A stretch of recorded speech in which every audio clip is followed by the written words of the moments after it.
Okay, I feel just like I am starting a lecture at the university where about 5 minutes after class is scheduled to start, I try to tell the students, please take your seats and start listening.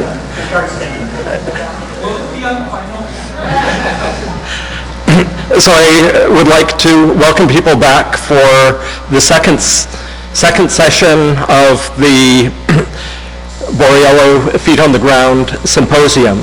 So for the second session, we've got 5 excellent talks, and the choice of these talks were identifying people who were connected with Gaetano in one way or another, and talks on areas related to what Gaetano worked in, that I asked each of the speakers to identify a research topic aligned with the subject that would show how work areas that Gaetano was involved in is carried on in many, many different directions.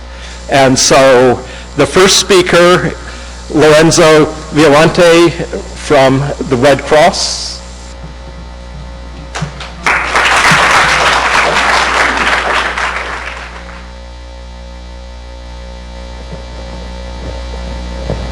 Thank you, Richard.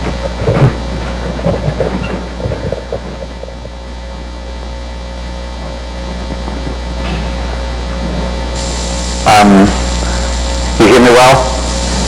Yeah, it's 4 o'clock today, so, and that's Saturday. First of all, my name is Lorenzo Vilante. I'm Spanish. I'm married. I have 2 kids. I think, sometimes we forget the most important thing, so let's start from the beginning. So, and I happen to work in the Red Cross. And I've been working in the Red Cross. I've been working in humanitarian work for over 15 years, a little bit more now. I'm more than 10 years with the Red Cross. And so, I could tell you about a number of experiences that I have had in the past. My work in Kosovo, in several wars, in South Sudan, in North Sudan, in Kenya, in Uganda, in Ghana, Niger, in Philippines, in Sri Lanka.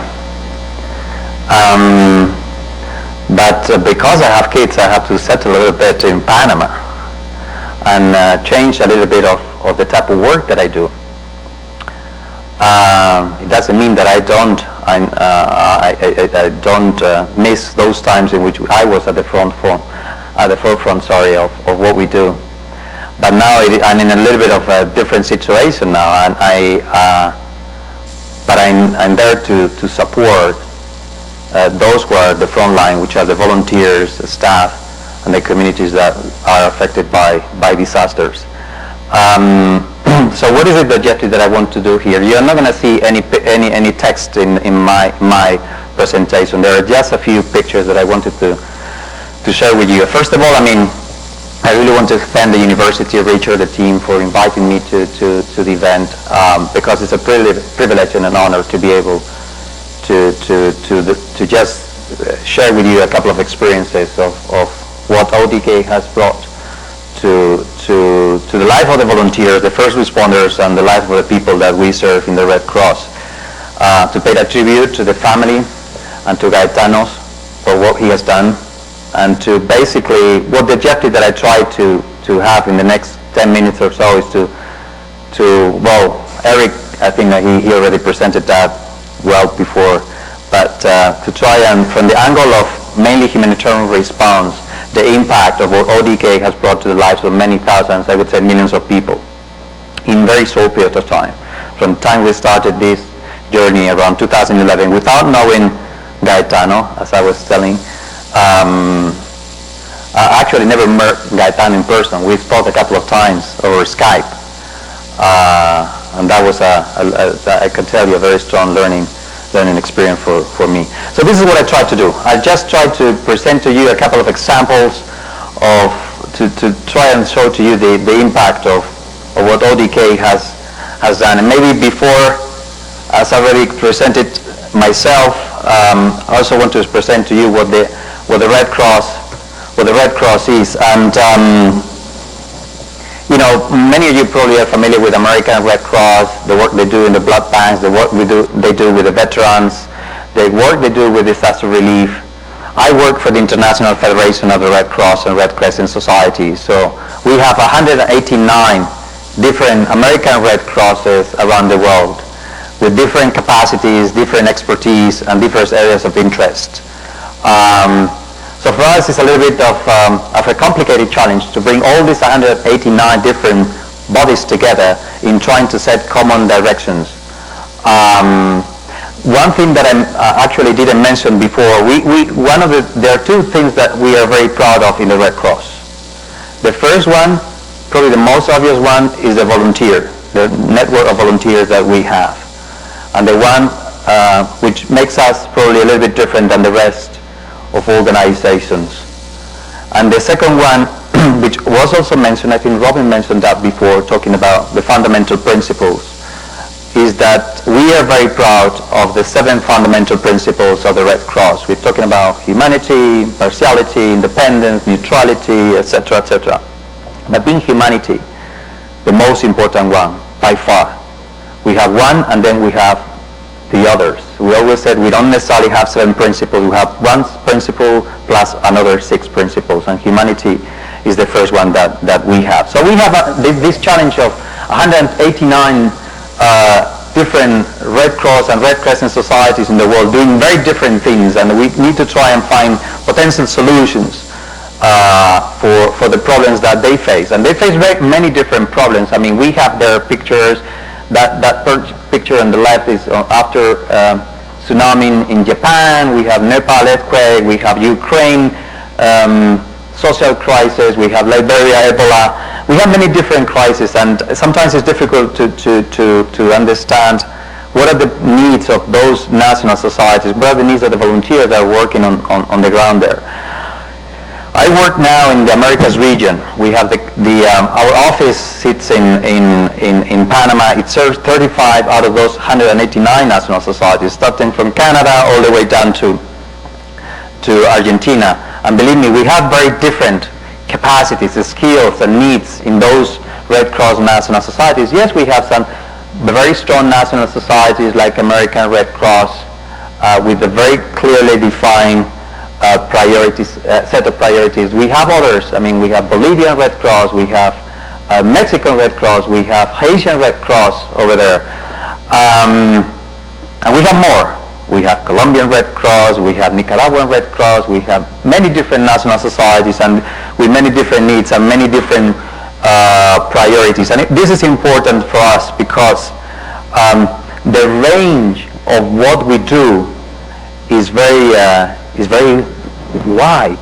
I mean, from community health program to disaster response to migration issues to blood banks.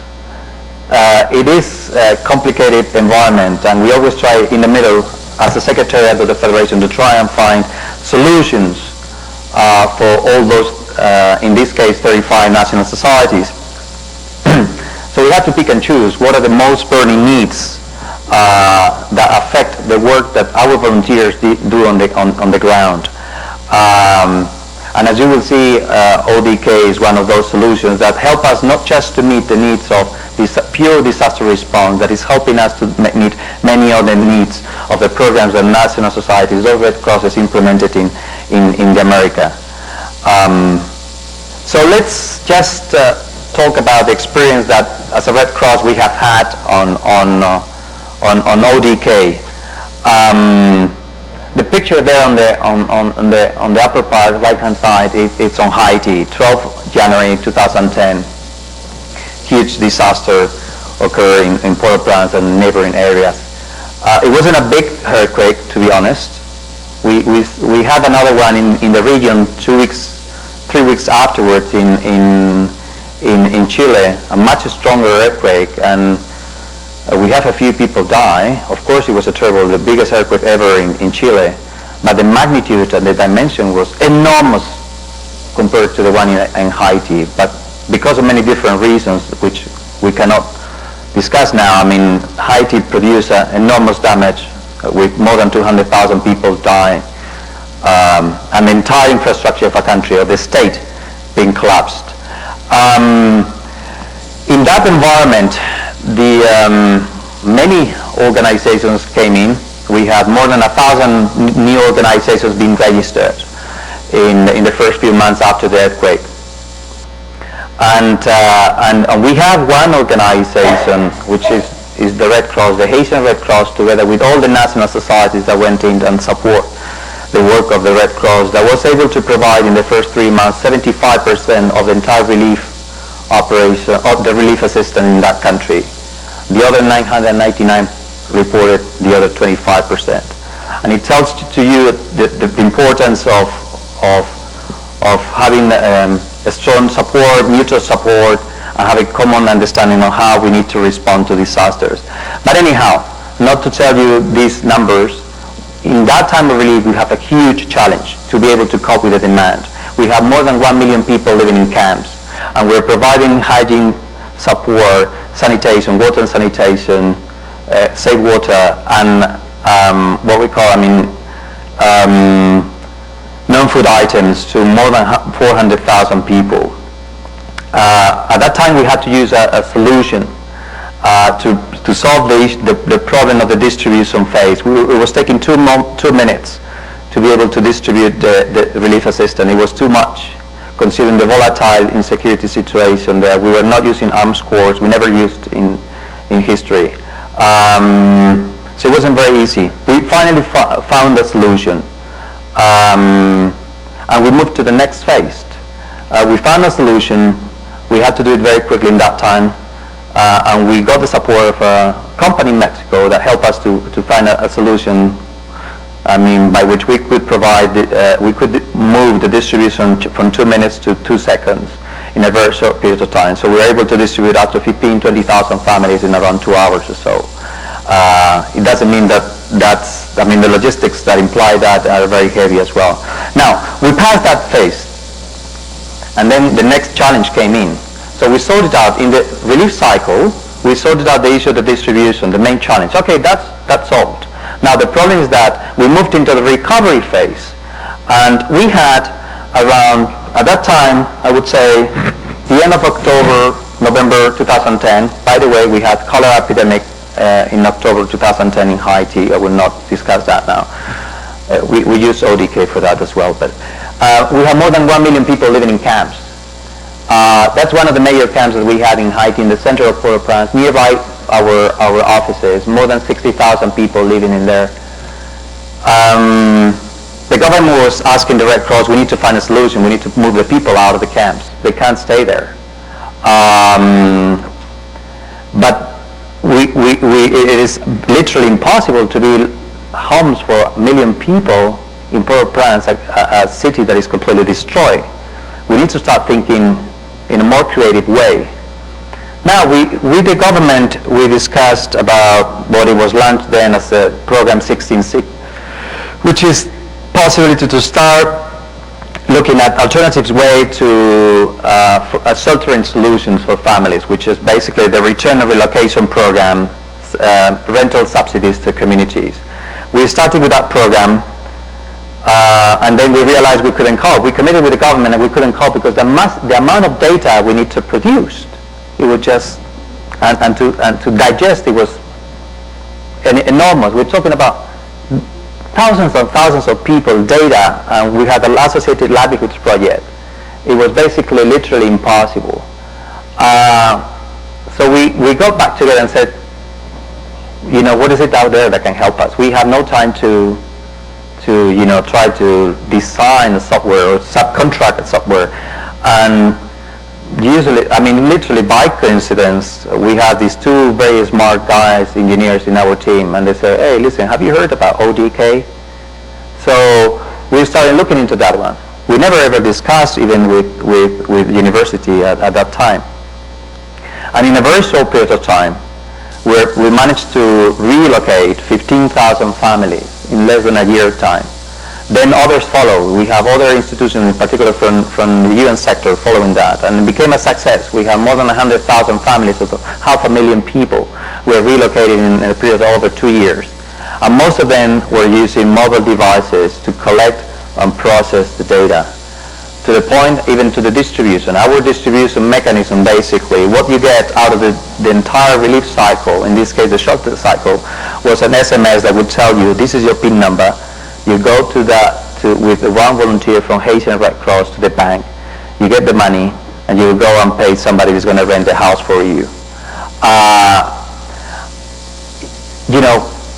This program, the fact that we were able to reallocate almost 100,000 people was completely impossible. We wouldn't have ODK. We would still be now trying to register and process data.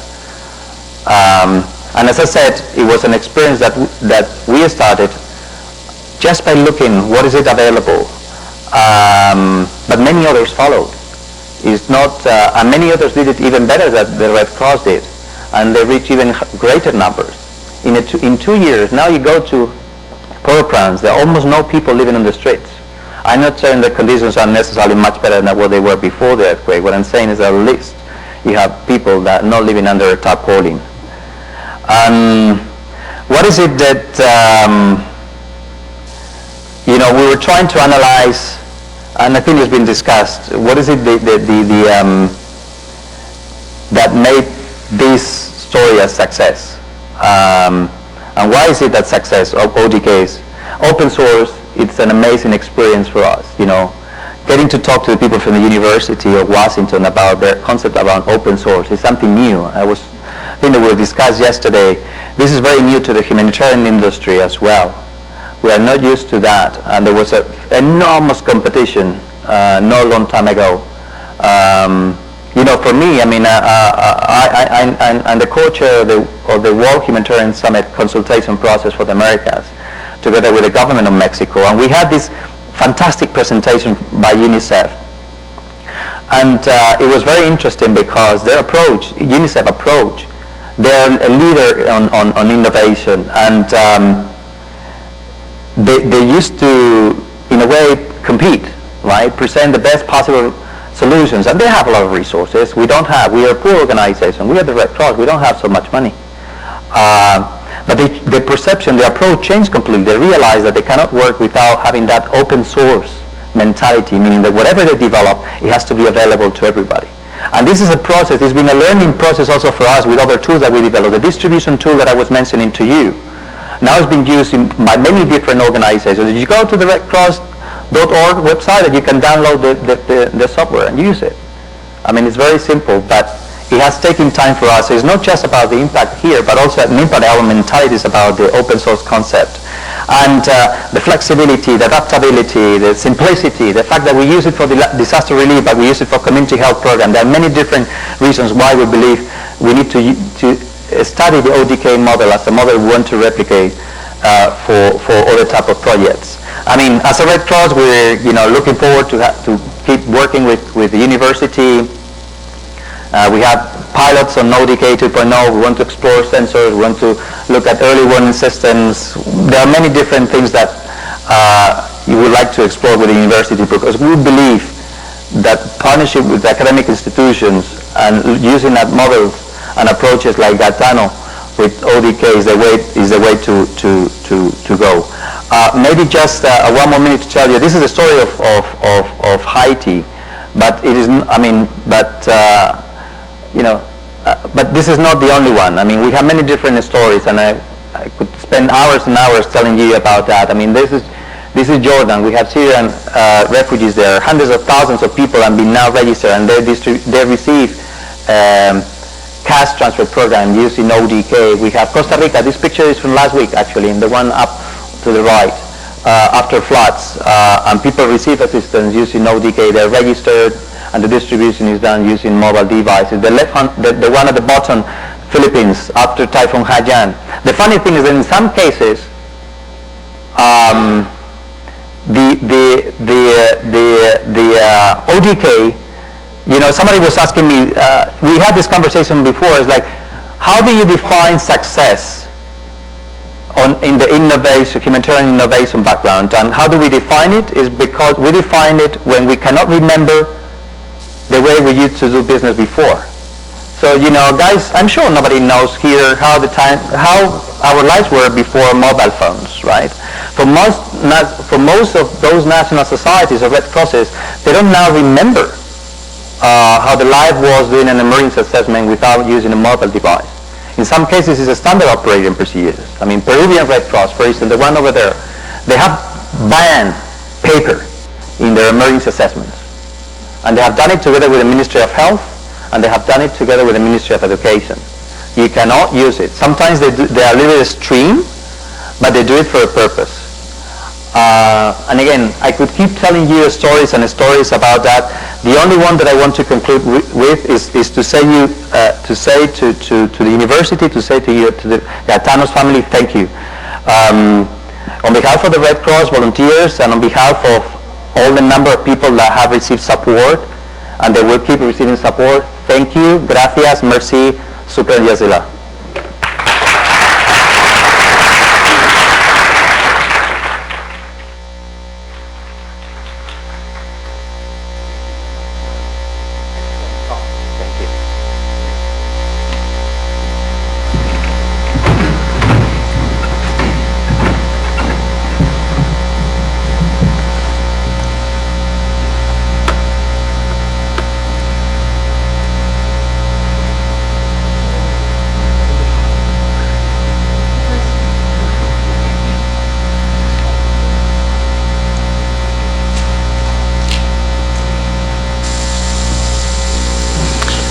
So for our second speaker, I'd like to introduce Kirsten Israel Ballard.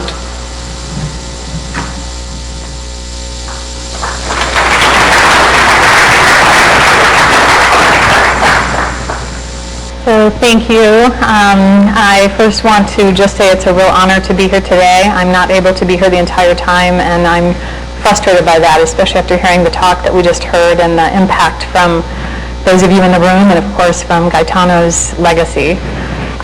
Before I actually talk about human milk banking, which is the topic today, I want to talk a little bit about our partnership with the University of Washington, with Gaetano, and some of the other things that we've learned along the way. I represent PATH, which is a global health nonprofit based right here in Seattle. There are many here in the audience, I think, who we've worked with in the past, and we're in much gratitude, I think, too. But I want to go back a little bit. We started working, I think, with you, Deb, maybe in 2010, 2011, and I think my first thoughts were, how is this going to be useful? These are computer scientists, we're public health, we know what we're doing, and I think that, to our detriment, is the detriment and the issue with public health today. I think often it's too siloed. We don't know what we don't know until we're with others from other fields who see things from a different perspective. And so I was quickly humbled in the field with several of you here. And again, I think it's because you came bearing the vision from Gaetano that really, working with people like Carl on the Mobile Midwife Project in India, with Trevor and Richard on our Projecting Health, and with Rohit on our Human Milk Banking Project that I'll go into more detail. I think I quickly saw these aren't computer scientists, these are people who actually see the world differently from public health practitioners. And I think this reflects Gaetano's vision around open access, around trying to be optimistic, and instead of seeing a problem, seeing a solution.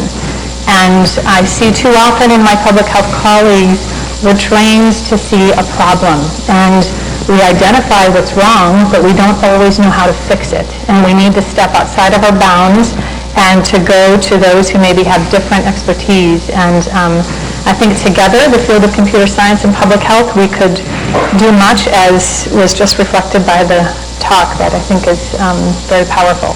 So I want to say thank you for all of the past, and I'll go into more detail now about this particular project that has been quite exciting over the years. I would imagine many of you are wondering, what is a human milk bank? Which we will get into in a moment. But first of all, I'll talk about why. PATH works across the spectrum on maternal and child health issues, but of particular interest is neonatal mortality. That's defined as death within the first 4 weeks of life. And that really is the burden worldwide. 15 million babies are born preterm every year. 1 million deaths are really from preterm birth complications, and the majority of these deaths happen in developing countries where they don't have access to the usual care that we would have here. One thing that we have been focused on for many years in public health is breastfeeding. The data is behind the fact that provision of breast milk, human milk to these babies is powerful. And in fact, publications in the Lancet where they have analyzed all of the interventions for improving neonatal morbidity and mortality, breastfeeding was found to be the single greatest intervention in terms of saving newborn lives. So PATH is very active in this front with counseling and training programs. But again, it's about thinking outside the box. How can we expand what we do to actually increase access to this intervention that's been shown to be so powerful? But the problem comes when if we're talking about a baby who is in a neonate intensive care unit, let's say, and the mother has died, or the baby's been abandoned, or the mother just had surgery and isn't available to breastfeed. This is a very critical time for those babies, and yet they don't have access to mother's own milk. When that is the case, and this is often the case for preterm babies, low birth weight babies, the ones who are most vulnerable, the WHO has provided a hierarchy of how they are to be fed. Of course, mother's own milk is first, and then donated fresh preterm milk, meaning milk from another mother who has a preterm baby, or just other donor milk from a mother who has even an older baby. So in the absence of mother's own milk, it's donor human milk that is the next most appropriate option. And the only way that is accessible and safe is through something called a human milk bank. So if you haven't heard of that before, don't worry. There are many people in this field who have never heard of it. But you can liken it to a blood bank. It's a facility where the donor milk is collected, mothers are screened, and the milk is then stored safely and pasteurized to kill any potential pathogens, and then stored safely again until it's distributed. And usually it's prescribed by a neonatologist as like a medication. And this is very important because what has been shown for these particular infants who are very vulnerable is that provision of human milk compared to formula is quite powerful. There's something called necrotizing enterocolitis that preterms are specifically at risk of getting, and that's basically where the gut dies. Can you imagine having to do surgery on these preterm babies who are less than 1.5 kgs, and the gut is just never the same? They have lifelong complications. So when these babies are given human milk instead of formula, Cochrane Review found that incidence of this NEC can be reduced by up to 80%. So clearly, provision of human milk is an intervention that public health practitioners need to be paying attention to. The WHO knows it. They have put out a call globally that human milk banks should be established all over the world. But here's the problem. These newborns are dying in numbers that are so great in areas like India, Africa, of course here in the US and in developed countries, but that's not where the heaviest burden is. And yet if you look where human milk banks are, this doesn't show the scope and the numbers behind each of these dots, but Europe, Brazil, the US, they have a fair number of human milk banks. But in India and in Africa, no, they're just not there. And so we have a major disconnect here. We have a WHO recommendation for what can save these babies' lives, and yet the intervention is just not present. And that leads me to our project and our connection with the University of Washington. So PATH started looking into this several years ago, realizing, wait a second, why is there a gap with human milk banks? Something really needs to be done. And we quickly realized one of the barriers was around technologies.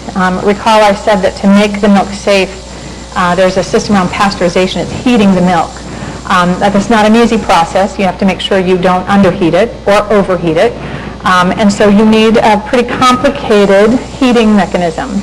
But the pasteurizing unit that is shown here, the larger one, can be really expensive, over $100,000 sometimes if you purchase a larger unit. And many hospitals, even if their neonatologist wants to establish a milk bank, they simply can't afford it. So we started looking at this and thinking, well, wait a second, why is this so complicated? This is a heating mechanism. It surely isn't that difficult. And what we found was that really to date, no groups of engineers, no public health groups had looked at how to simplify the system, make it low cost and more accessible. So together with Rohit Chaudhry, which I don't know where he went, we met with Gaetano and the group and realized they had been working on a device that was using ODK temperature sensing systems for vaccine cold chain to monitor in real time vaccine cold chain temperatures. And we thought, this is something that might be able to be used for simplified pasteurization technologies. What you see on the bottom is basically a water bath. That's donor human milk. And what we found out is in some of the intensive care units in South Africa, they were doing that. They just had a jar of milk in a water bath and heating it. There was no way to monitor the temperature, no way to track it, no real mechanism for quality control, which was pretty disturbing. And when we learned about the PhoneAstra system that was being used for vaccines, we talked with Gaetano's team and realized that that could be pretty easily adapted to monitor pasteurization. And so that's what we did. We worked together with Gaetano's team and with Rohit to adapt the PhoneAstra technology, and we were able to pilot this in South Africa in a number of facilities, having significant user feedback and adapting the device over time. And here is our team in one of the milk banks in South Africa. But I think what I'd like to do is show you a video. This was made by the Human Milk Banking Association of South Africa that will tell you a little bit more about how the system works and how they are implementing it now. So let's hope the video will work.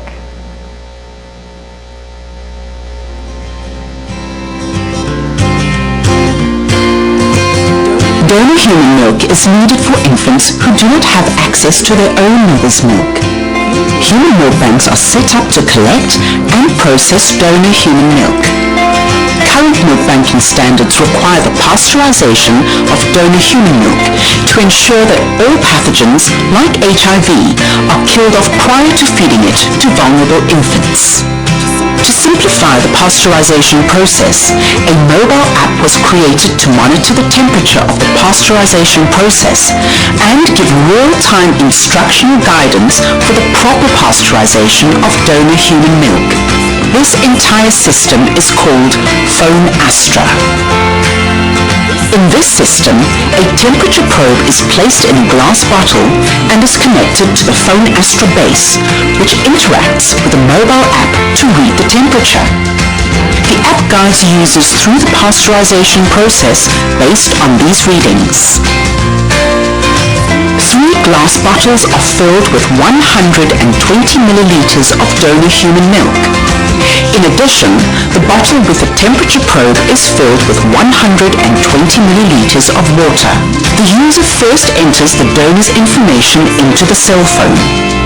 This includes a donor ID, the type of milk, which could be term or preterm, the date that the milk was expressed by the donor mother, and how much milk is in the bottle.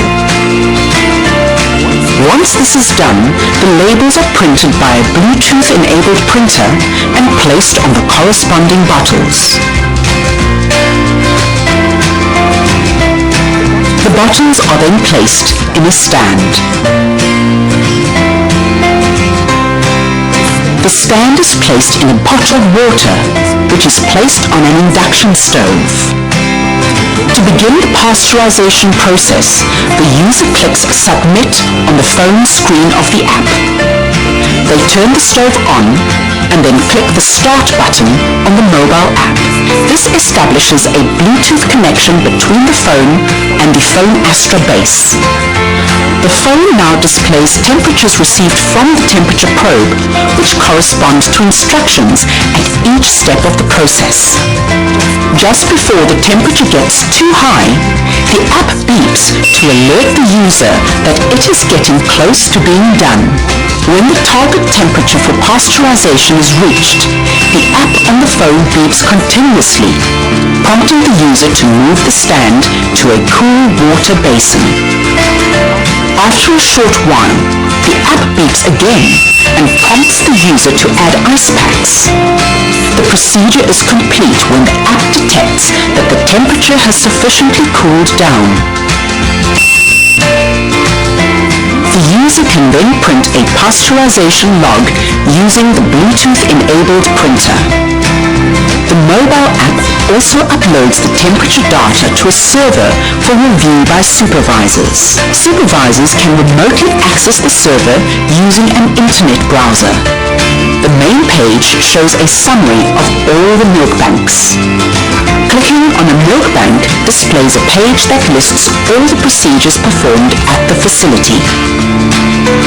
Clicking on a procedure brings up a page that displays a temperature curve and summary data for that procedure. Phone Astra was designed to help vulnerable infants since they can't save themselves. Providing pasteurized donor human milk to a baby may save their life if they do not have access to their own mother's milk. We would like to thank all those involved in the making of Phone Astra for use in human milk banking.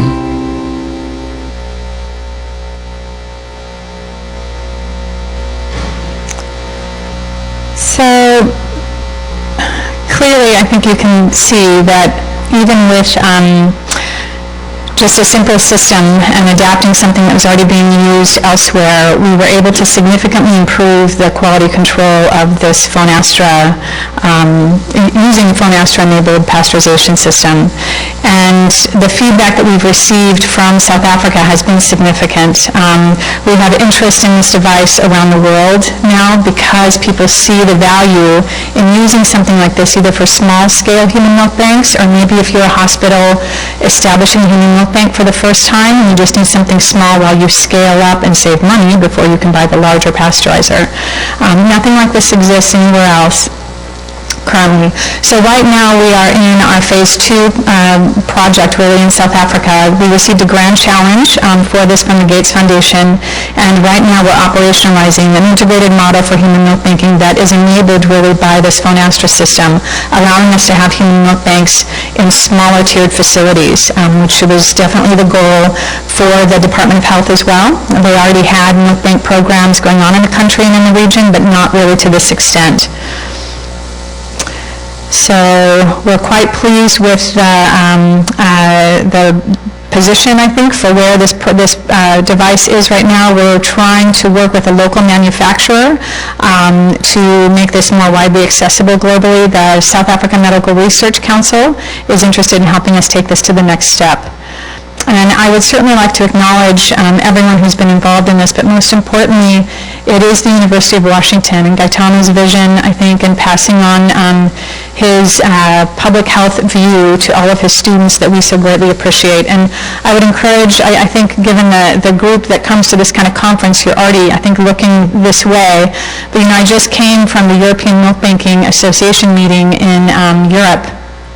And who's missing in those meetings are the engineers. You know, again, we know what the problems are, we don't know how to fix it. So they talk about the same things over and over again, year after year, and that just has to change. So I'm just grateful to be a part of this and see these minds kind of working together. So thank you.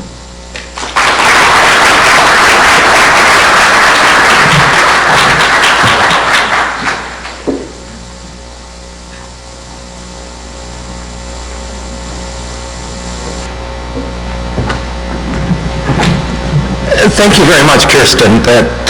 This was a great talk. And you know, in terms of collaborations, both in terms of topic domain and people involved, I feel this is just one of the most remarkable collaborations I've seen for, you know, spanning the distance between human milk banking and an academic computer science program. That our next talk, Roy Want, is going to speak. Roy's a research scientist at Google, and Roy has had a long-term career interdependence with Gaetano.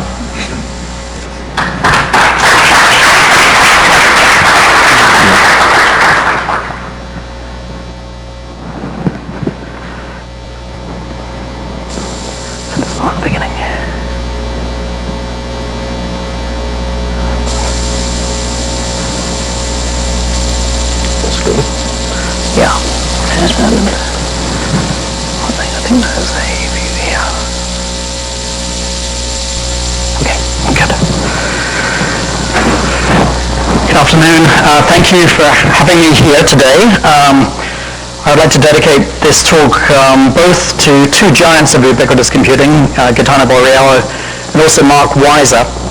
I think when you're an undergraduate at university, you don't realize that there's a wealth of relationships that get built in graduate school and later on as a professional. And ubiquitous computing, which was sort of the subject of Mark Weiser's research and also Gaetano's research, roughly from the beginning of the 90s through to the mid-2000s, although sadly we lost Mark in about 1999. This was something which brought a lot of people together and focused a lot of people on some very interesting topics, and I'm going to sort of talk about some of the trends and aspects of this work. Ubiquitous computing, for those of you not in this field, this is looking at the world when there are literally thousands of computers around us embedded into everything we do, and trying to figure out how to orchestrate those computers together in a way that supports our work practices and improves our everyday lives in all aspects, including some of the humanitarian things that we've seen today. All of these things have application. So, ubiquitous computing. Today's world, you don't hear about it as much. In fact, the industry, or industry in general, has taken the term IoT, or the Internet of Things. And I think, you could argue, you can nitpick, there are some differences between perhaps some of those visions, but I think they're basically the same thing.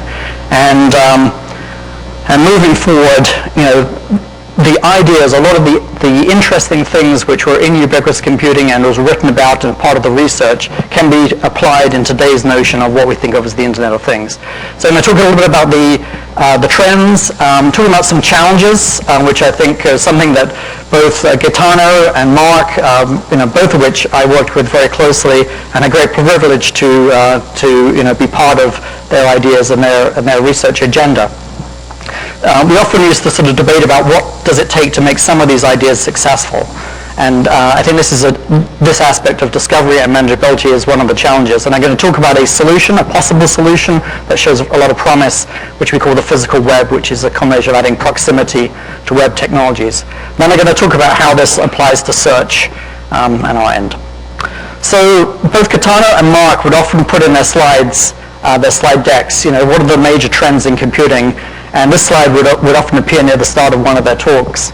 So, this is the observation that if the y-axis is computers that are shipped per year, and you see about 1977, that was the peak of mainframe shipping, and then we moved, and that was like many people using a single computer, and then we moved to the one person to one computer paradigm, and that started taking off, and the shipments went like crazy through the late 80s and the 90s, into 2000s and so on. And their prediction was that even that peak then would appear at some point, it would peak at some point, and there'd be a new generation of ubiquitous computing which would come in the years afterwards, and that would have its own hockey stick, and perhaps even there would be something after that, but that was too far out. And the interesting thing is that today, some of those predictions are really coming true.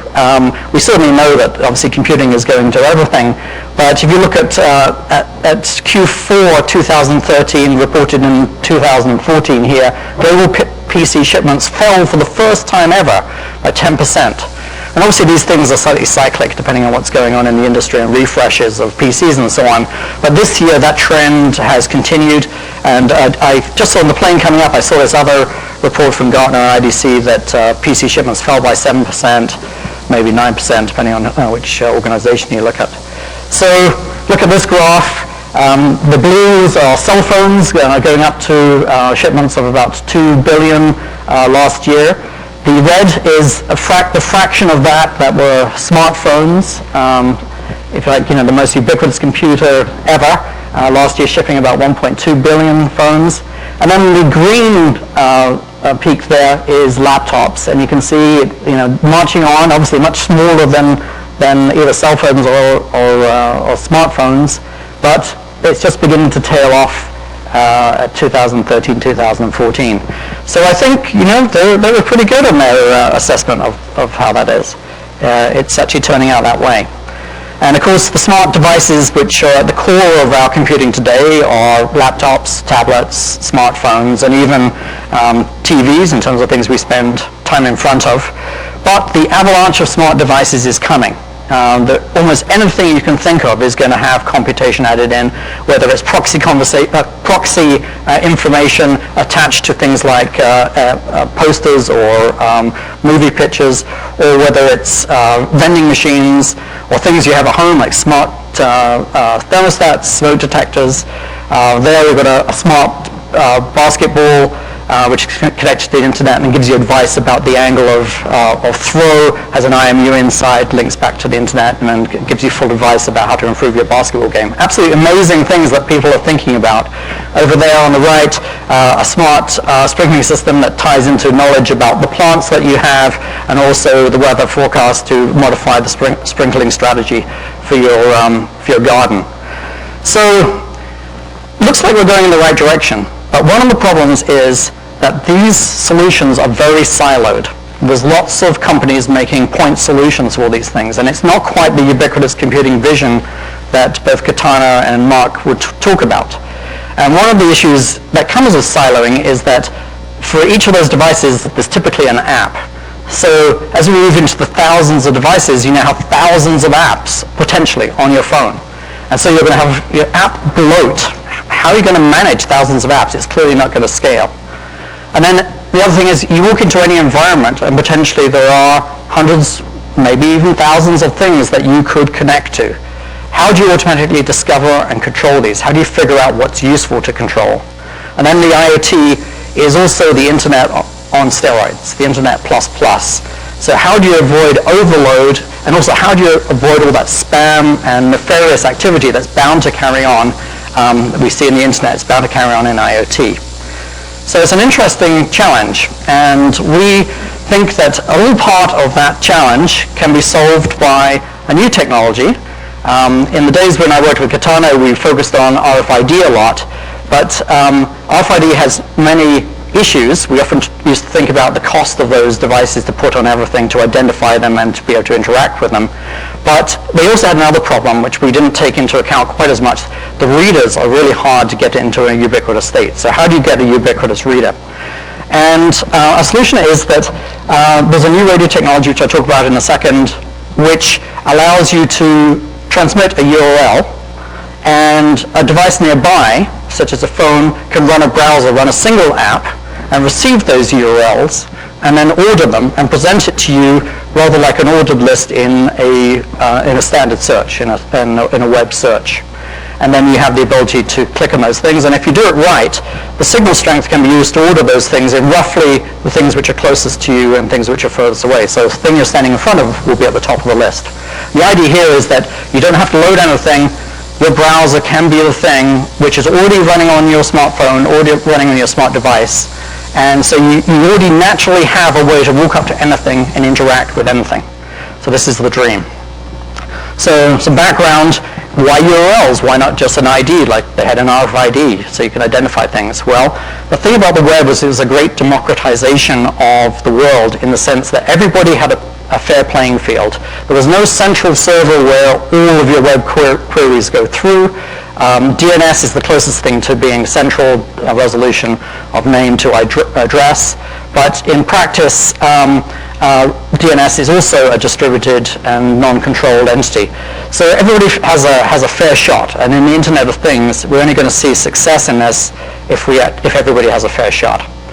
And then there's the long tail effect of the web, is that, yes, there are some very popular websites, popularity being the y-axis here, products go to the right in terms of web pages that satisfy niche requirements or niche interests for people.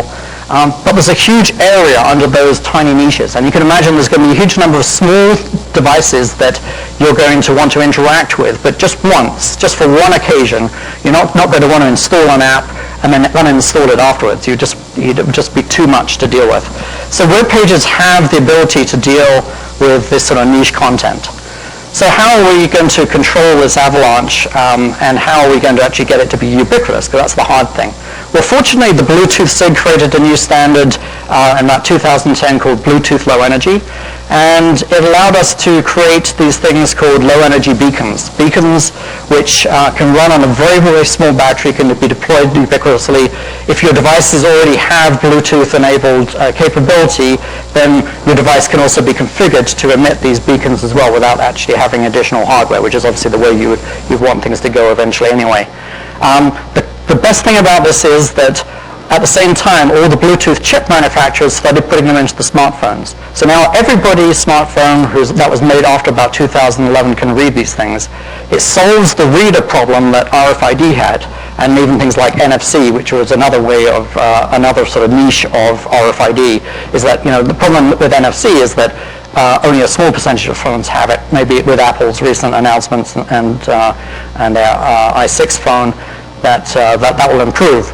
But all the same, NFC only works at short range. And here you have the ability to receive these beacons from a wide range around you and receive that information about what's in your locality, what's in your work area. Bluetooth, the Bluetooth SIG did some wonderful things with this spec as far as I'm concerned as a computer scientist. They created the ability for you to flexibly enhance their protocol. So they have a periodic ADV packet, the beacons that I've been talking about, and they allowed users to define their own packet payloads for a relatively small fee. You can get your own unique number which you can place in there, and then you can define the data which follows and have your own format. So it was our interest at Google to define an open format based around transmitting URLs, and URLs can be compressed and then placed in those packets and then sent out periodically. The standard also allows you to connect back to those devices. So if those devices don't have an internet connection and you can't control them through an internet path, you also have the ability to potentially connect to them directly. And if you start putting the library for connecting over BLE into web pages through a JavaScript library, then by loading the web page which is associated with the URL, you then have the ability to interact with those devices directly. So this really does create a game changer. And we created libraries for these things, published the protocol as an experiment, not as a standard at this point, and put it out on GitHub for people to experiment with.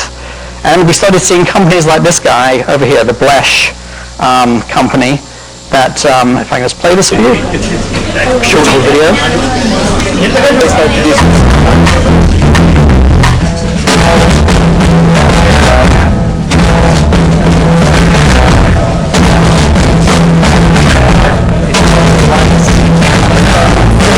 using a browser, he's using their own app which they installed. At this point it wasn't a browser extension, but basically as you can see there, he gets back a result. In this case it's just one, but there are lots of beacons around. And now he gets to see information about that particular event if he wants. And of course this could be applied to vending machines and digital signage and all sorts of other things which are in the environment which is in. So this sort of captured people's imagination, certainly captured companies' imaginations, and we started seeing this moving forward, which is the trick of things. But I want to just sort of highlight as I finish on some of the key things which this opens up. So I talked about this being integrated with the web browser, and this of course is very important because it means that when you get your phone, you're obviously going to have a web browser on your phone, you automatically get this capability.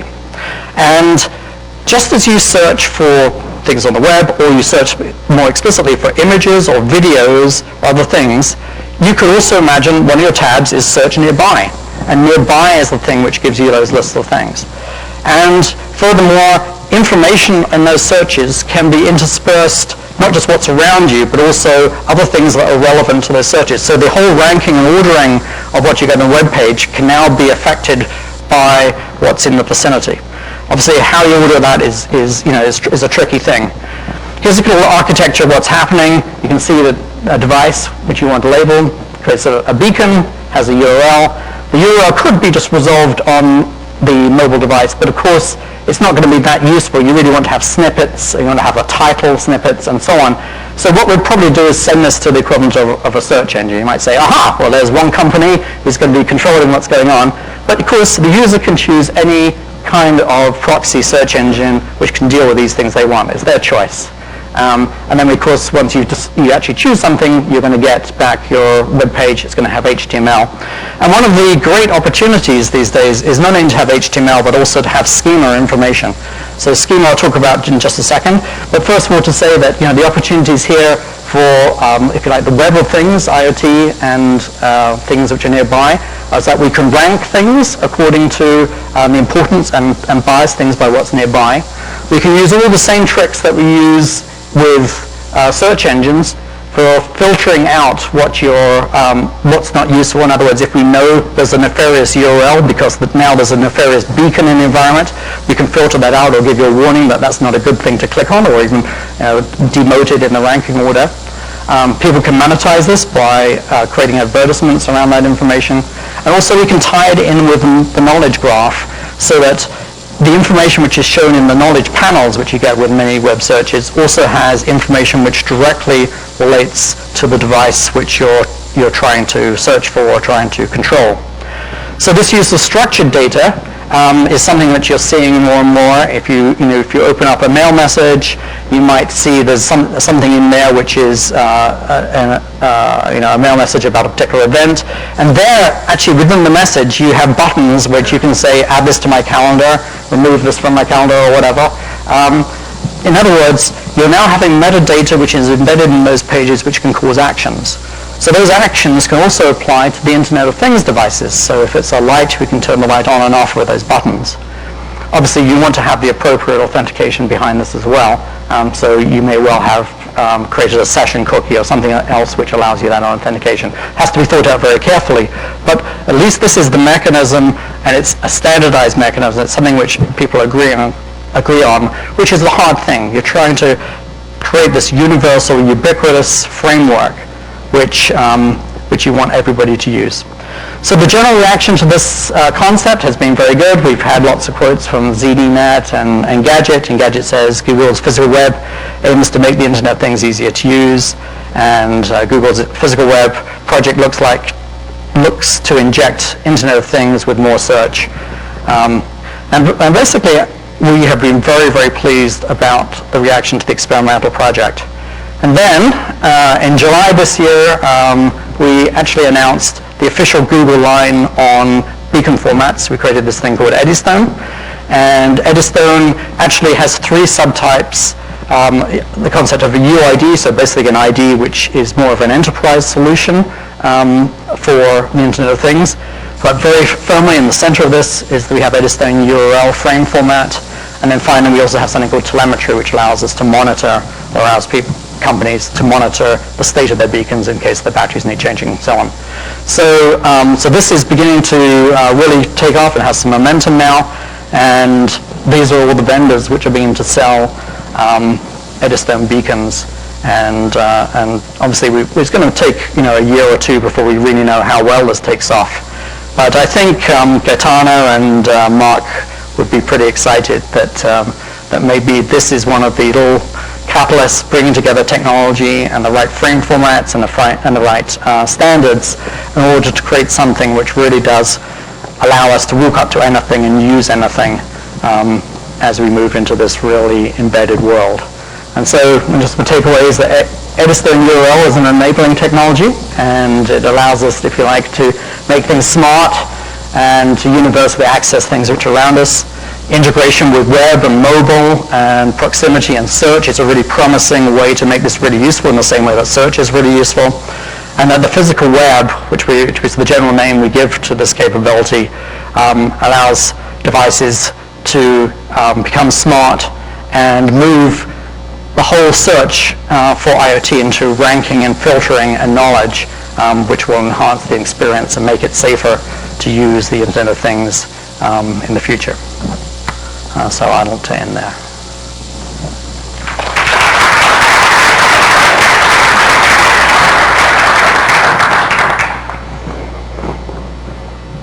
I don't know if there's time. Is there time for questions? Go ahead and take a question. Take a question. Okay. This is a very exciting world that we are seeing, where everything is connected. But one thing that I see is that after the semantic web has where the knowledge graph is coming from, is the lake of standardization. When private companies come up with something like some standards of connecting the stuff, I feel that there's a problem with the other companies will come up with something else, and there's no standard that we can talk to on the same kind of, like how we have WCC. How do you see that problem being solved in the physical lab and new lab coming up? Well, the thing about all those products is that generally, although they have apps, they also have web pages, but they're usually difficult to get to or remember that they even exist. And this issue of semantic web obviously has plagued the web for a long time, but Schema.org is an example of something that started very small, and it is catching on, and it's growing from a grassroots point of view, and people see the value in it. So, as long as the browsers understand things like Schema.org, then we'll see the growth of this. And I think we've had a lot of time, if you like, the dark ages of that not happening. I think the light really is the end of the tunnel here. If you look at the number of different classes which semantic web is allowing users to get to over time, you sort of see it beginning to do one of these hockey stick things. Okay, thank you very much. Okay.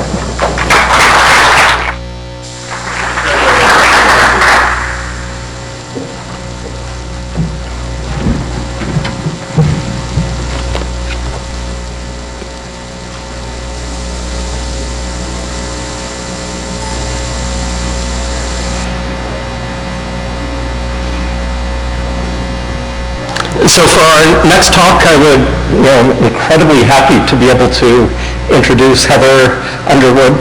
That very, very proud that to bring back a UW CSE undergrad to speak at the symposium.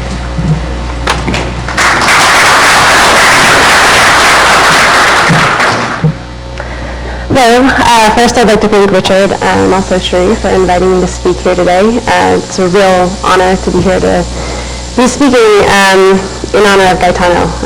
So today I'm going to be talking a little bit about my journey in ICTD, and Gaetano was a really fundamental part of that. So you'll see that throughout the talk. This is the first email that I ever sent to Gaetano. You don't have to read the whole thing. But I had just started in the computer science department at the University of Washington, and I was interested in AI and ubiquitous computing, so I guess that was a good talk for me to follow.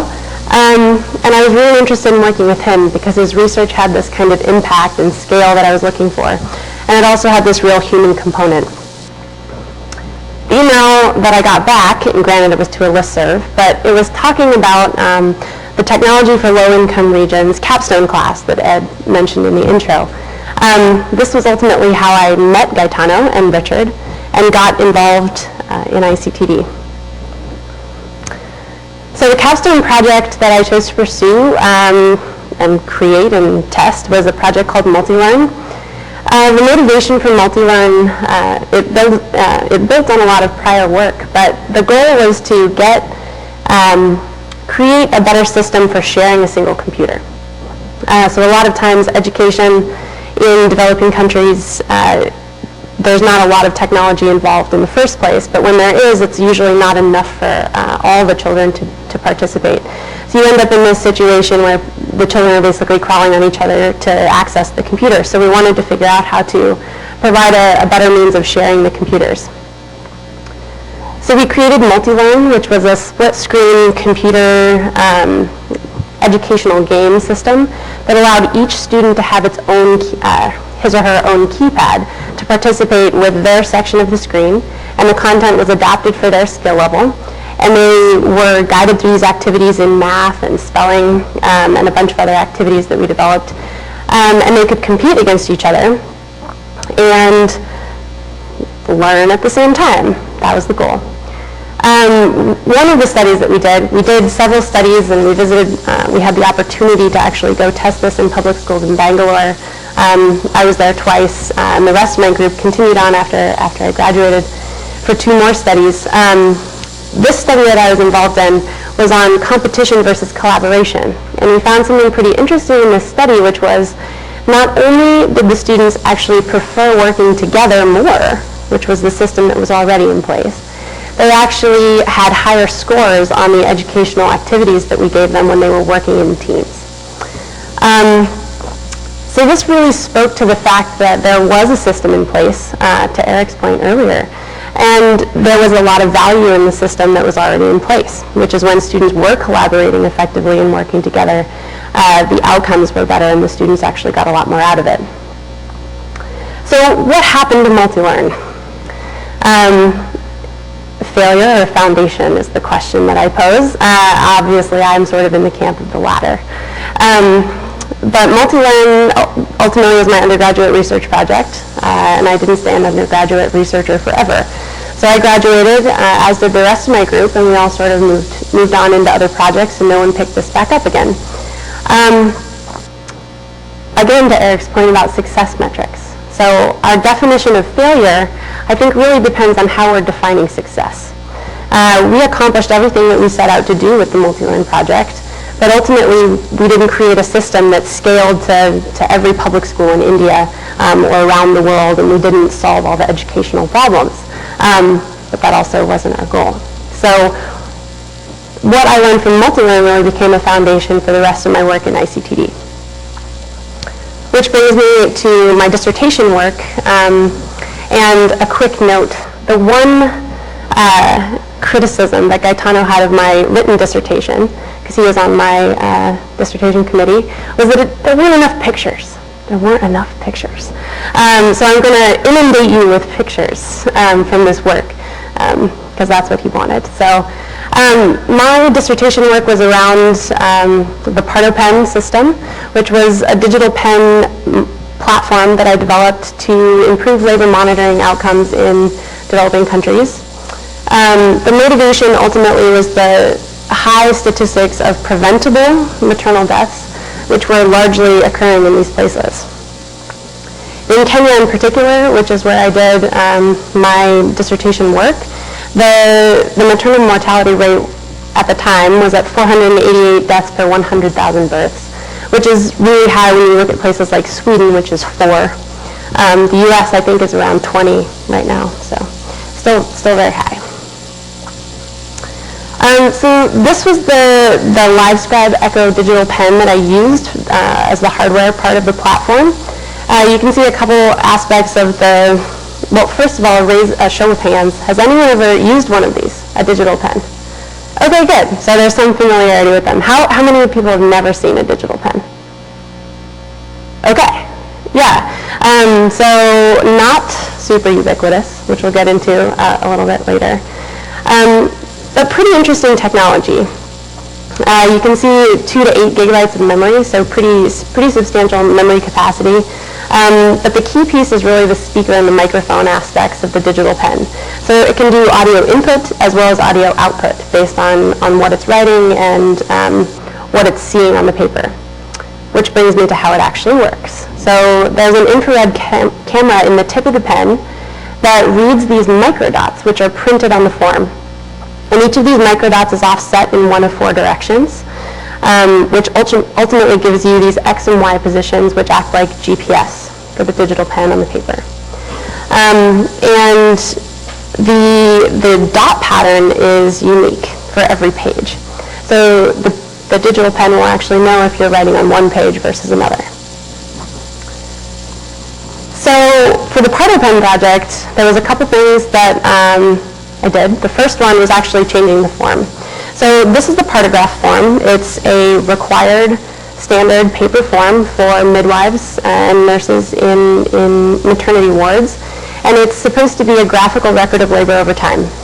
So they plot different aspects of the labor, and it's supposed to help them understand what to do at various times, and also provide a record of the labor in one simple form.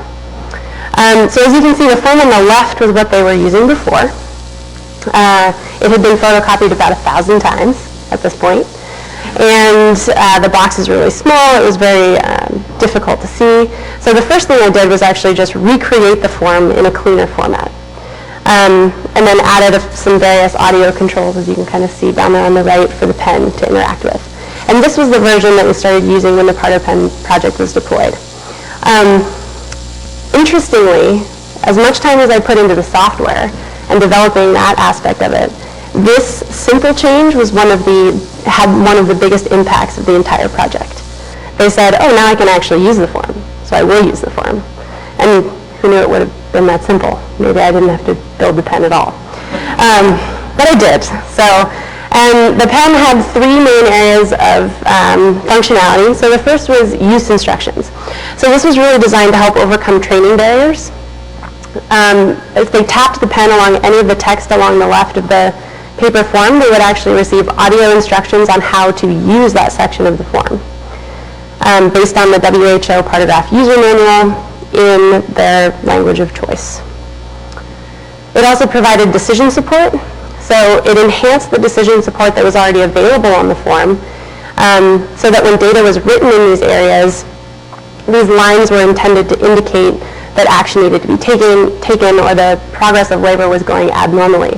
However, if you put a mark in one of these areas with a regular pen, that doesn't really tell you much about what to do next. So for the digital pen software, when you made a mark in one of these areas, you would actually get feedback from the pen on some of the next steps that you should take. So preparing for a cesarean section or administering oxytocin instead of just a static paper record. And finally, I built time-based reminders into the system. So often one of the biggest problems in these hospitals that I was working in is understaffing. So one nurse midwife may be taking care of 6 to 10 women in labor. Imagine one woman in labor, and then imagine that times 10, and you're dealing with them all at one time. So it can get a little chaotic and a little hectic, and the last thing you're thinking about is probably paperwork or taking measurements on other patients. And that's where the pen sort of came in. It had patient-specific reminders built in to keep nurses checking on patients, making sure that measurements were taken on time and that sort of thing. So I did a number of studies, but I just want to highlight one, which was actually done at Kenyatta National Hospital in Nairobi with 50 nurse midwives, and it was a before and after study. In June, we looked at 194 patient records, and this was pre-PartoPen. And then in August, we looked at 191 patient records, 48 of which were completely filled out with digital pens. So I'll explain that in a minute. We looked at the Partograph completion rates, and we were looking at completion rates. And this is what we found. This is one graph of about 25. But this was the overall completion scores in ranges based on various aspects. So the blue is the August Partographs that were completely filled out with the PartoPens. The red were the August Partographs that were not filled out with the PartoPens. And then green is June, which was also not filled out with the PartoPens. What do you notice about this graph? Little Q&A, little interaction. Wake everyone up. No difference. So normally when people show graphs and they get all excited about them, it's because there's lots of asterisks all over them saying statistically significant, statistically significant. And that's not present on this graph. And the picture that John showed of me illustrates my optimism, but I'm also kind of a worrier. And I perseverated on the shortcomings of this for, well, longer than I'd like to admit. And I remember sending an email to Gaetano saying, I don't have any data. I might as well just start my PhD all over again. I might as well just get out of ICTD. And obviously that was not the thing that I did. This is where the quote for the title of the talk sort of just came in for me. He said, technology is going to change. Workflows are going to change. You're not going to use the digital pen forever. It's not going to be relevant forever. What's the thing that you're going to contribute? What's the thing that you've learned from this project that's going to last beyond this study, beyond this dissertation? And so took that advice, went back and kept writing my dissertation and trying to figure it out. And what I realized is what I had ultimately learned was it's about the people. It was about the nurses and the midwives and the patients. And I had been focusing so much on the assumption that everyone else had made about partograph completion indicating the quality of maternity care that people were getting. And by being there and interacting with the nurses and the midwives, I was able to decouple those things and actually put into question the value that people were getting out of the partograph in different environmental contexts. So, PartoPen, a failure or foundation? Yeah, some people thought that. that happened. Anyway, so the PartoPen ultimately didn't continue. I did a follow-up study 9 months later, and all the pens were still there. All the pens were still working. And they had every intention of continuing to use the pens, but the printer had run out of ink, and they were unable to find replacement ink. So this ultimately became the crux of the project. Granted, there was a lot of other things going on, but the PartoPen in general brought more women into Kenyatta National Hospital because of the publicity that it got. They were coming into the hospitals to have their babies there because they knew that something interesting was happening there and people were paying attention. I was on Kenyan television, that's the picture on the right, and I had a chance to stand up on the soapbox and bring attention to the issue of maternity care in these places. Ultimately, it was a success. I finished my PhD, which was my personal goal. But then I also kept getting emails from the nurses and midwives at Kenyatta National Hospital asking me how I was doing, and I was asking them how they were doing. And they were talking about the pride, the increased pride that they had in their jobs because people were coming down to ask them about this technology they were using and how do you use it. And these were doctors coming down to ask these midwives, how do you use this technology? So there was a lot of fundamental shifts. So those asterisks stopped mattering so much to me. However, there was a point where I sort of was feeling again but I didn't save every preventable death in Kenya. I didn't prevent every preventable death with this project. I'm starting to get really down about what am I doing in ICTD? There's not enough impact I can make. And I remember sending him an email again, and he said, I'm worried about your feeling. You need to take a break. I hope you aren't burning out.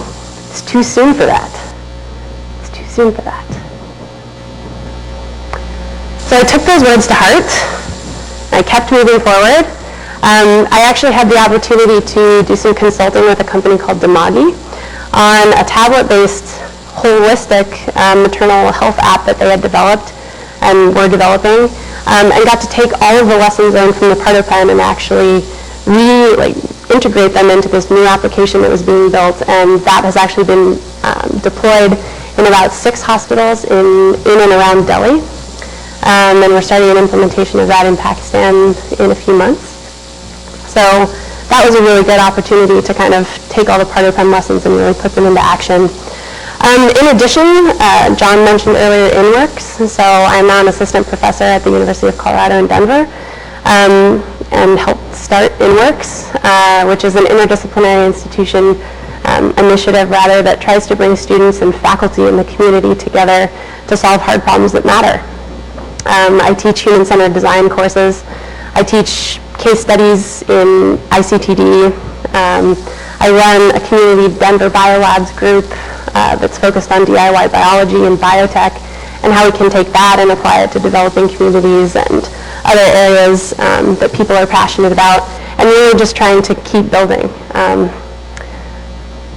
Guy Tile was hugely influential in this and really was the motivation for continuing a lot of this work. And he worked until the last day that I saw him. So, thank you.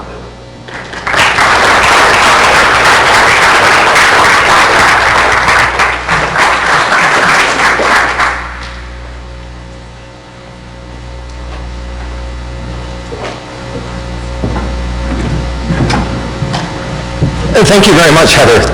That was very good, and I've always really appreciated a lot of the insights coming out of your papers and from your work on PartoPen. That there was always a lot beyond the graphs that really resonated about understanding of workflows, and I've always felt that it was kind of the next level of depth that you brought out in the work. So lots of very, very nice stuff.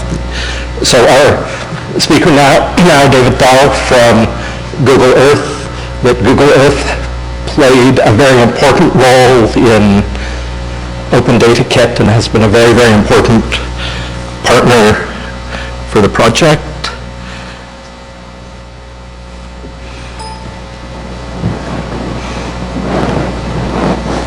Okay, thanks. Thank you, Richard and Sherry, and thanks everyone for coming. It means a lot. When I started Google about 5 years ago, I knew something about mobile data collection. And so one of the first jobs I was given was to go do an OpenData Kit training in Indonesia, in this town called Palangkaraya in central Kalimantan. Welcome to Google, you're going to Indonesia. I didn't know what the infrastructure was going to be there. As we saw, it's a little bit in that area that Eric showed that had no green. So I came prepared.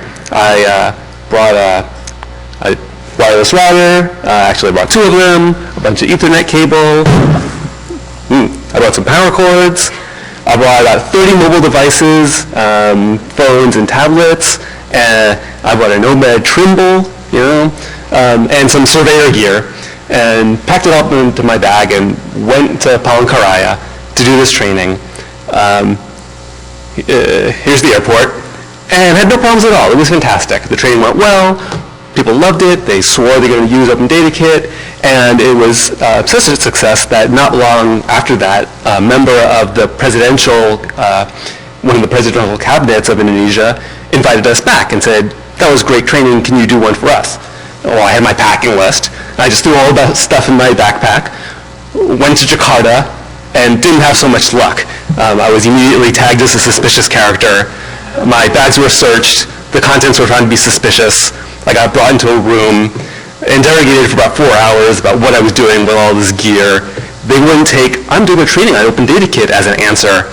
And it took actually a phone call from one of the presidential cabinet member of the cabinet to get me out of there. So I indirectly have Guy Tyler to thank for my first minor international incident. Now, the reason I was there in the first place is because when I joined Google, I joined a team called Google Earth Outreach. And the goal of Google Earth Outreach is to help nonprofits and governments, researchers, to tell their stories, move their agendas forward using Google technologies. Earth Outreach, and I'm going to say we a lot in this talk, and when I say we, it's the Earth Outreach team, do a number of different things. One thing we do is use Street View technology. So if you look at Google Maps, there are pictures of your houses, and that's with Street View. We take that and we work with nonprofits to use this technology to help tell their stories. So we do things like put Street View on a bicycle and the bicycle on a boat and send the boat down the Amazon to take imagery in support of the Amazon Conservation Foundation. We put Street View on backpacks that we call trekkers to hike through places like the Grand Canyon or the Galapagos here with the Charles Darwin Foundation. So we do projects like that. We also do a lot of trainings, like the training that I did for OpenData Kit. We do trainings at Google. We do trainings at other people's facilities. So the one in the lower right corner is in a village in the Brazilian Amazon and training people up on OpenData Kit there. And we also work closely with lots of partners. And I'm going to tell you two stories of 2 of the partners that we use, and we're helping train up on OpenData Kit. And then I'll tell you where we're taking our work with OpenData Kit next. The first partner is the Surui community in the Amazon. The Surui were the most recently contacted peoples in the Amazon by the West, and it had the tragic consequence it often does, where about 90% of the population died over the course of a couple of years of disease. They were contacted because a road was going through the Amazon, and that road led to a lot of development in the area. And the people who remained had a hard time preserving their territory. That shape there in red is the Surui territory, and everything around that is deforestation that was put in place for agriculture and grazing. And Chief Almir, who's this person over there in the bottom, one day was in an internet cafe, and he there saw Google Earth. And he looked in Google Earth, and he did what everybody does when they go to Google Earth. You look at your house, and he saw for the first time the extent of his land, and he said, oh, well, this is horrible. I'm surrounded by deforestation. We need to do something about this. And his famous quote was, it's time to put down the bow and arrow and pick up the laptops. So he visited Google, and he said, talked to Google, and he said, hey, can you help us with this? We're having a hard time defending our land. We need a hand. And we said, oh, this is a great cause, sure, we'll help. So we worked with the Surui to do some mapping of their area, and we also trained them on using OpenData.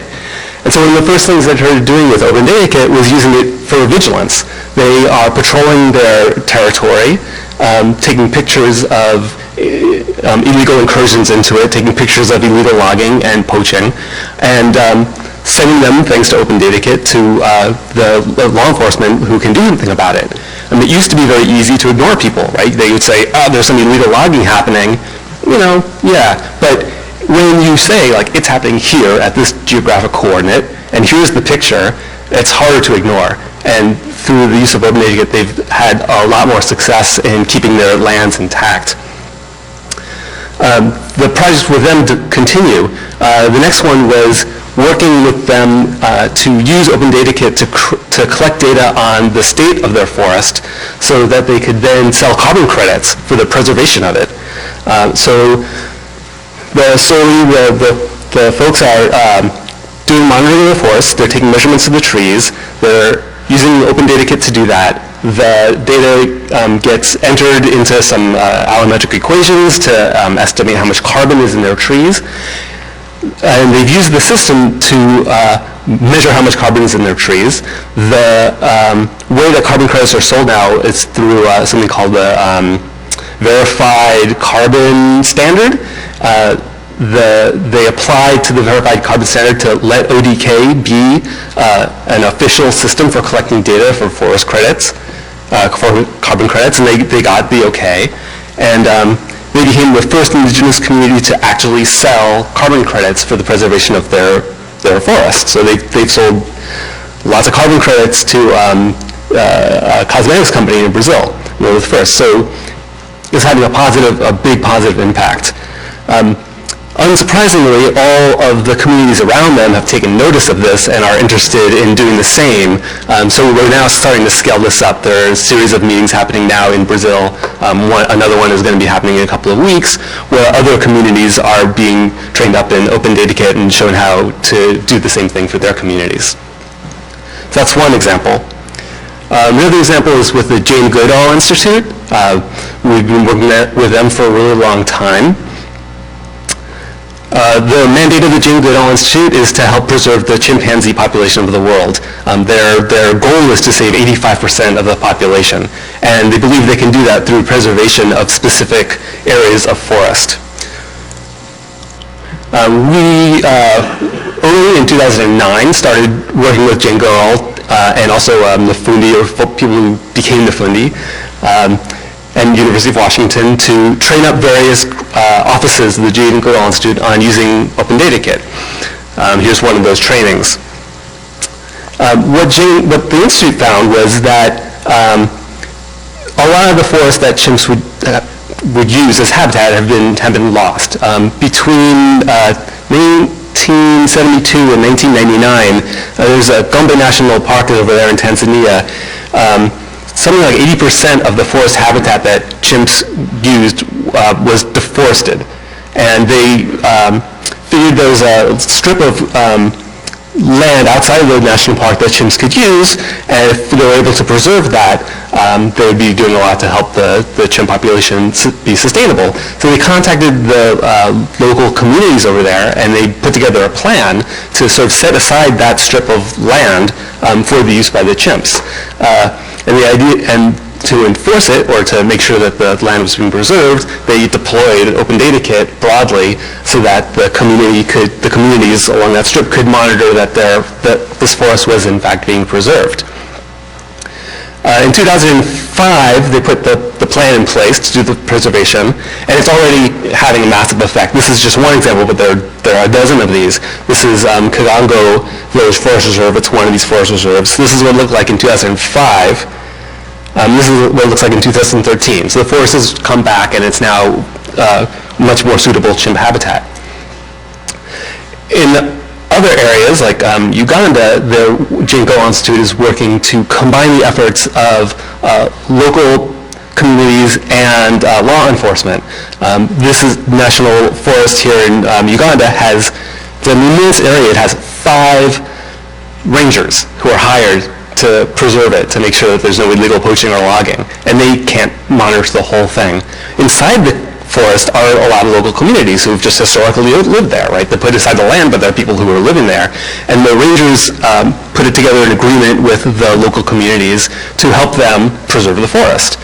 So the Jingo Institute has been working with the patrols and the communities to use OpenData Kit to combine their monitoring efforts. And this has been very, very successful. You can see here all the different data points that have been collected. One of the things that's going on with this data, once it's collected, is it's being used to refine the areas that Jingo Institute thinks are suitable habitat for the chimps, which is important because they need to focus their conservation efforts on specific areas. Now I'm going to get into the stuff that we're working on now. This kind of map where you're using ground-collected data to refine a model of some kind of land class, or in this case, chimp habitat suitability, is historically done for a long time. People are constantly building computational models of things like, where a forest is or where chimps can live based on data that are collected on the ground. But what OpenData Kit does is it really tightens the loop between when data are collected and when they're available as inputs into a model. Right? So it used to be you would go out into the field, write a bunch of data down on your form, it would sit there on a shelf for however long, maybe it would make it into a computer, and then you could run your model on it. If the data were hard to read, it was too late because the person who collected it is long gone. Now there's none of that, right? You go in the field, you collect your data point, it gets uploaded, and it goes into your model. This is what we're working on now. To give you a little bit more context about where the effort is going, I need to do a little detour and talk to you about another project that I'm working on, which is this thing called Google Earth Engine. Google Earth is a tool that lots of people know. Here it is. It's a really nice tool for visualizing the Earth, sharing information about it, looking at your house. But we would talk to scientists and conservation groups about Google Earth and using it for conservation and for science, and they would say, not so great. It's good for visualization, not so great for scientific use. And it's because change is happening and it's happening fast. This is this area in Rondonia in Google Earth, and there are just a few images of this area in Google Earth. There are like 5. But the scientists were telling us that they couldn't do an analysis on just 5 images. They needed all the data. And they wanted scientifically validated, not just some of the color-corrected data that are in Google Earth. So they said to us, you've got a lot of computers, you've got a lot of hard drives, can you help us with our analysis? And we said, sure, that sounds like a good Google scale problem. And so we started working on Earth Engine. The idea behind Earth Engine is we're getting as much satellite data as we're allowed to get our hands on and allowed to share with everybody. We're putting it on Google servers next to the computers that do analysis on the data, and giving people programming interfaces so they can write their own analyses on the Google computers on the data, and giving this out to anybody who wants to use it. So this is an existing thing. And people are using it for all kinds of stuff. It's nice to know that in addition to answering search queries and helping with Gmail and helping people see videos about cats, that our servers are being used for scientific analysis of geospatial data. We're using it in-house to make our imagery better. This is back to Kalimantan, this is Indonesia. This is the image we had of this area in Google Earth, and it's super cloudy. It's the best image we had, but now that we have access to the entire, this vast catalog of Landsat and other satellite data, this is like 40 years of data over the whole planet, we can benefit from the great thing that clouds move, right? So, eventually those clouds are going to move. In some places on Earth, it takes 5 years going through the catalog to find a day where there's no cloud. People are very proud of this. Nobody's seen my land from space. But eventually you can find one. And if you go through mine the entire catalog, you can clear out every single cloudy pixel and turn this into... Come on. Oh, all right. Never mind. I don't know why that's not working. You can get rid of the clouds. And we did this for the entire planet. So this is now the base map of Google Earth and Google Maps. It's a 15-meter resolution image of the entire planet. Like, it never exists, right? It's springtime everywhere.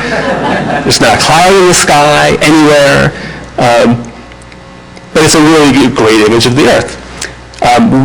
A guy named Randy Sargent at Carnegie Mellon took this one step further. He created a cloud-free image of the Earth for every year from 1984 to 2012 and animated it. You can't see what's going on at this level too much, but this is a 15-meter image, a 15-meter movie of the Earth, where you can see things like Las Vegas growing over time and Lake Mead shrinking at the same time. You can see things like the deforestation that's happening in the Amazon. So the dark green is forest that's vanishing.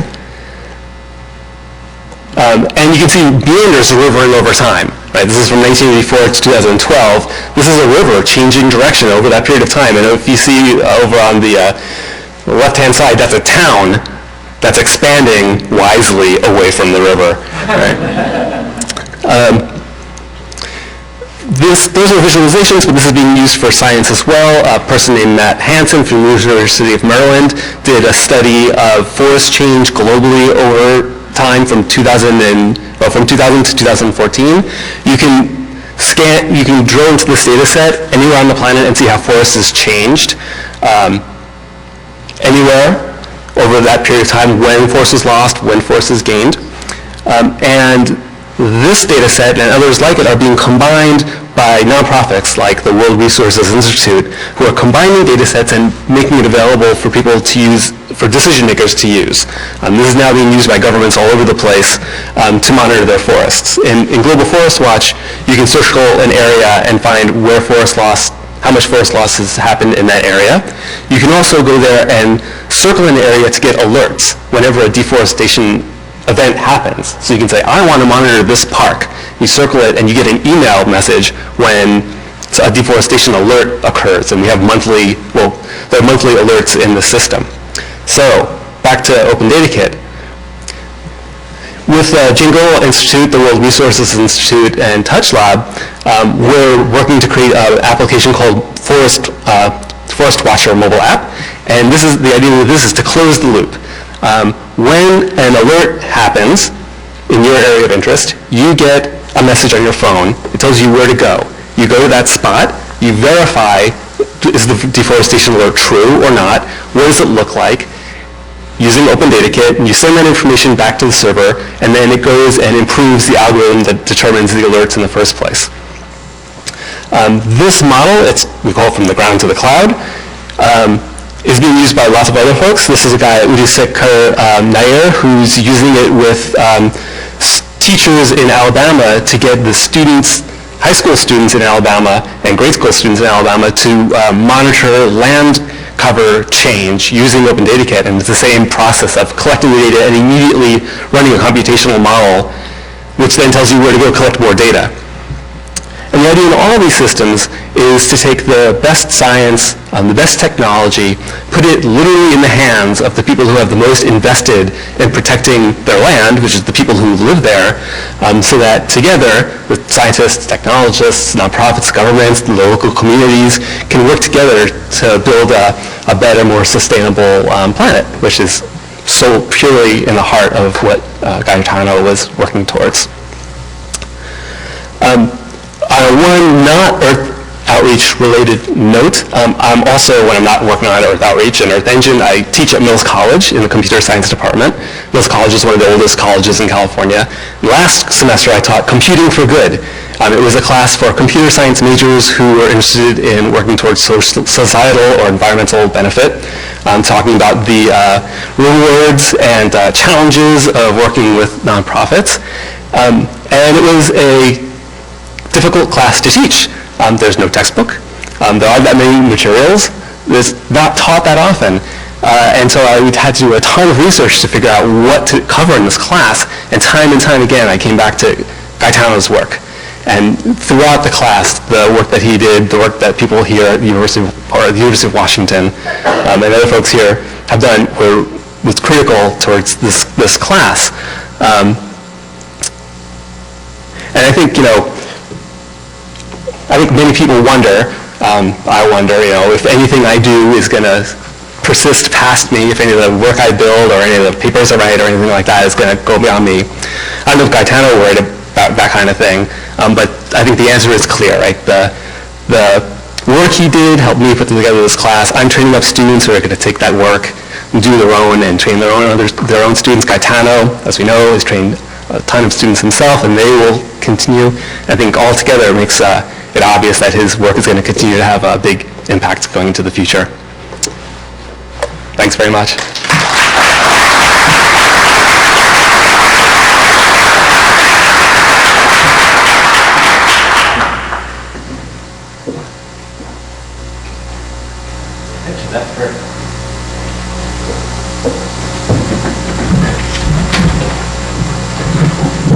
So thank you very much, David. This was a fantastic summary, very, very interesting work that Melissa has asked to come up and say a few words. And then after Melissa, Sherry's going to come up and close the symposium. I'm the short girl, so I'm not going to stand in front of that thing. I know you're all tired. I just want to say, what David just was showing about people talking about what they're doing. As I sat and listened to all of these talks, I thought, God, I wish middle and high school kids could hear what you're doing, because they think it's being a computer scientist is the next great app. They don't understand the real world possibilities. And I think if you have any kind of outreach you could ever do to middle or high school kids, this would be it. I just think you have the most wonderful things to say. Gaetano was not able to last. He fought very, very hard. But his legacy is going to last. And the thing that I heard so much about feeling optimistic, that is what he wants more than anything, is for people to go out and make a positive difference. And also, Gaetano loved to travel, and so many of you are going out and traveling. So every time you go to a new place, maybe you could just say a word or two to Gaetano. Here I am, and here's what I'm doing, because he would love that. And lastly, if you could do just anything for Gaetano, please, please don't go eat at Olive Garden. It's just a killer.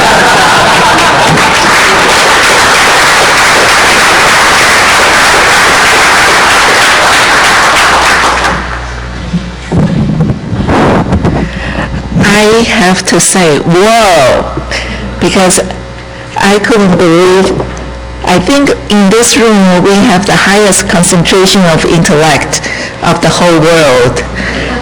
And the things you did lit up the human mind, the intellectual, the innovation, the torch you carried from the match from Gaetano.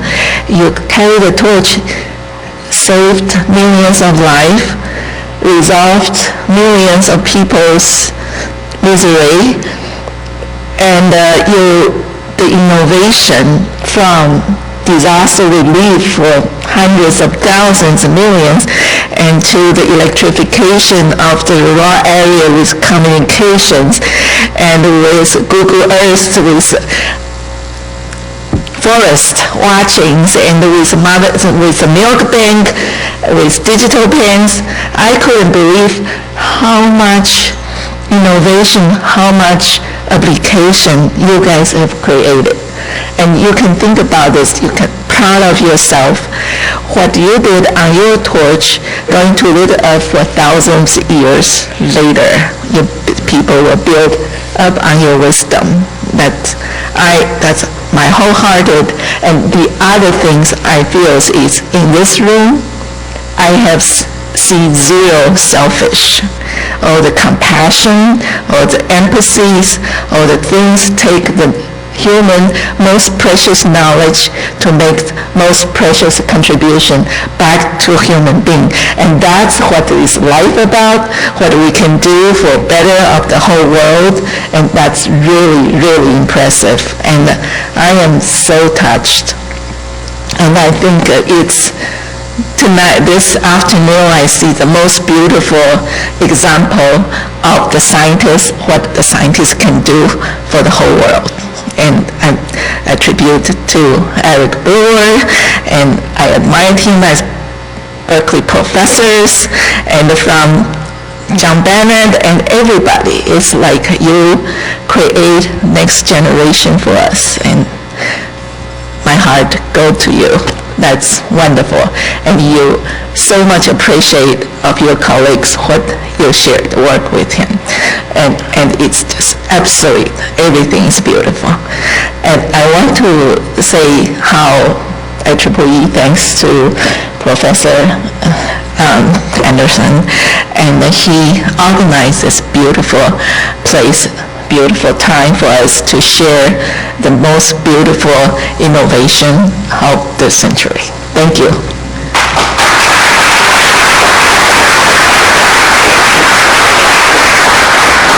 And this on behalf of IEEE.